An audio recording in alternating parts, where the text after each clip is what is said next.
Parents side சில கம்ப்ளைண்ட்ஸ்லாம் என்ன சொல்றாங்க அப்டின்னா, நான் சொல்ற விஷயத்த என் குழந்தைங்க அப்படியே செய்யவே மாட்டேங்கிறாங்க. நாங்க நெனச்ச மாரி அவங்க இருக்கவே மாட்டேங்கிறாங்க.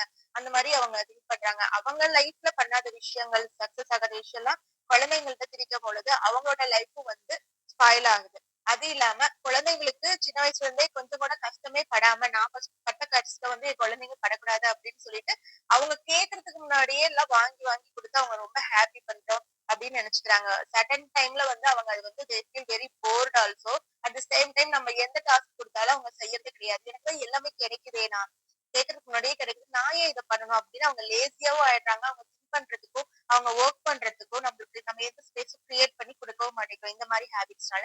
அதனால பேரண்ட்ஸும் வந்து இந்த மாரி ஹேபிட்ஸ்லாம் அவாய்ட் பண்ணிட்டா குழந்தைங்களோட குரோத்துக்கு இது ரொம்பவுமே சப்போர்ட்டா இருக்கும். இந்த காலத்துல லைஃப் ஸ்டைல் வந்து ரொம்ப சேஞ்ச் ஆயிட்டே இருக்கு. ஃபார் எக்ஸாம்பிள் பேரண்டிங் பண்றதுல பேரண்ட்ஸ் குழந்தைங்கள காலையில எந்திரிச்சு இது பண்ணு, அது பண்ணு அப்படின்னு அவங்க ரொம்ப வந்து பேம்பர் பண்றது. அதே மாரி ஈவினிங் ஸ்கூல் விட்டு வந்தோனயும் நெறைய எக்ஸ்ட்ரா கரிக்குலம் இந்த மாரி அ போட்டு அவங்கள ரொம்ப பிரஷர் பண்றது. இந்த மாரி குழந்தைங்கள்ட்ட அதிகமா எக்ஸ்பெக்டேஷன் வச்சுட்டு அவங்கள ஏதோ ஒரு விஷயத்துல இன்வால்வ் பண்ணணும். அவங்கள ஃப்ரீயாவே விடக்கூடாது அப்படின்னு அவங்க திங்க் பண்றாங்க.